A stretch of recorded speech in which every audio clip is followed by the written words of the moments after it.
Hey guys, it's Katie, and I'm going to show you a few basic tools in Activ Inspire. Your toolbox is this big gray thing that I have docked on the right hand side of my screen.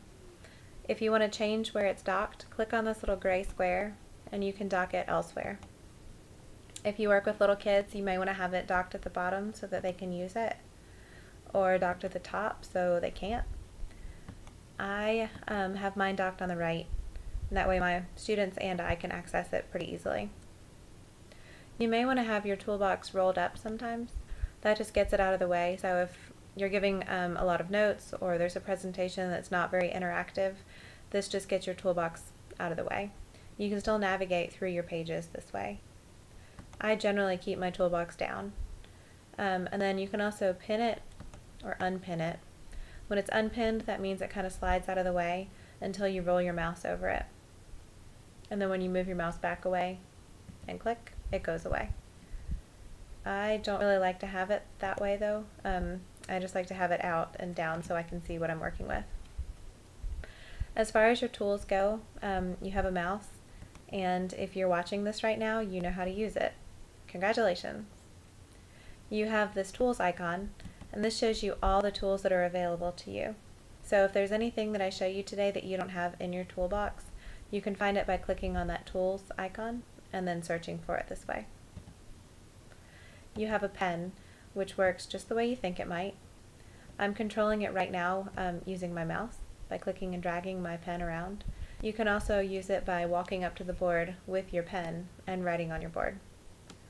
You can change the thickness of your pen by changing the slider and these little dots. You can change the color by left clicking on any one of these. You can also right click on any one. Choose one of these colors, and if that's not enough, you can go to the color wheel and choose a color this way. If that's not enough, then you can right click and go to your eyedropper, and it will pick up any color that you see on the screen anywhere. And then you can use that color. You have a highlighter, which works really well for highlighting things.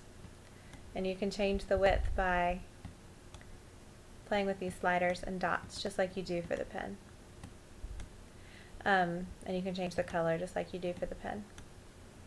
So you can do this to highlight, obviously, certain vocabulary terms, the answers if you're going over things, parts of speech in language arts. The possibilities are endless. You have an eraser, and you can change the width of the eraser just like you do the pen and the highlighter.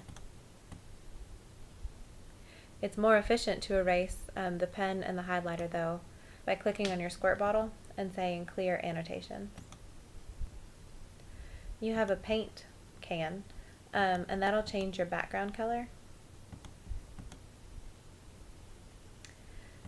Your shapes work in two different ways.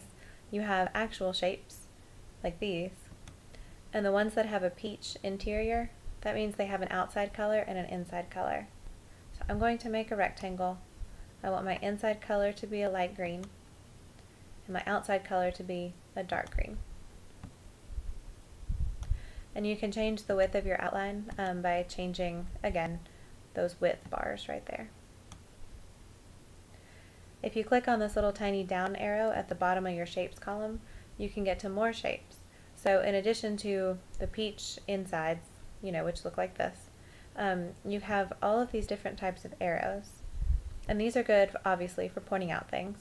But one of my favorites to use is the call out arrow. I'm going to pick that, and I'm going to do a thin black one. And these are really good for labeling things. So I've used these when I taught geography or cell biology, because obviously it points to things, and then it's got a nice little flat line where students or you can come in and write the answer, whatever it's pointing to. Okay, another thing I'm going to show you is the dual user pen, and I actually can't show you because my board isn't hooked up right now, but most of your software, if you download it recently from Activ Inspire, most of your software includes this option. And what dual user is, it'll come up, if you click it, it'll show you two different toolboxes. and this way 2 people can write on the board at the same time. So this is really useful if you and a student need to write on the board, or 2 students. If they're playing a game like Pictionary, it helps to have 2 people going obviously at the same time.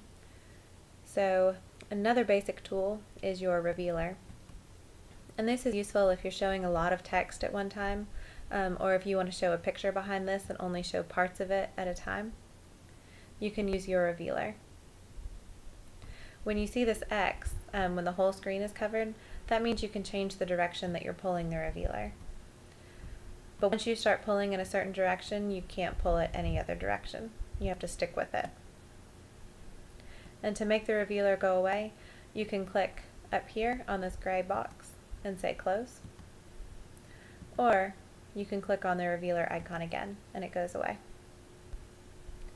Finally, a basic tool that I'm going to show you now is the clock. And there's a couple ways to configure your clock.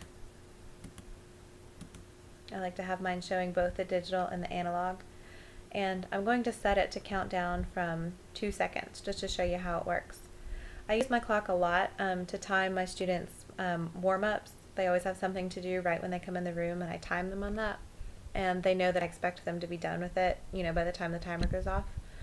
You could give them a writing prompt or a math problem or any kind of assignment. It doesn't even have to involve what's going on the board. This is just a good way to time what's going on in your class. And so when you have it counting down, you can play a sound when it finishes. I won't do that this time. And you can also have it do a few things when the timer goes off. You can do nothing, it can go to the next page, or it can start the reveal tool, and that's what I'll do this time. Ta-da! You can also count up if you would rather count up to something. And that's how I use the clock. Okay, before I go, there's a few other things I'll show you. I showed you earlier how to clear any annotations like the pen and the highlighter by clicking your squirt bottle and saying clear annotations. You can also clear your entire page by clicking the squirt bottle and saying clear page, or you could clear the background color by clicking clear background, and you can clear your objects. Objects are shapes or pictures by saying clear objects. You've probably figured out by now that this is the undo button. This is the redo button.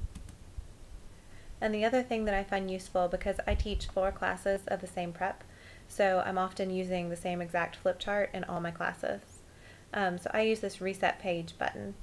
So when my second period class goes through a flip chart and marks it up, we take notes, we write words, I can go back through and reset everything to my last saved version. So that way I can go in between second and third periods, reset all my pages, and the content is there, but second period's answers and scribbles and all that is gone. I can't use it right now because I don't have any saved version to go back to. Okay, that is all I'm going to show you in this basic tutorial, but there will be more to come, and I hope you found this very helpful.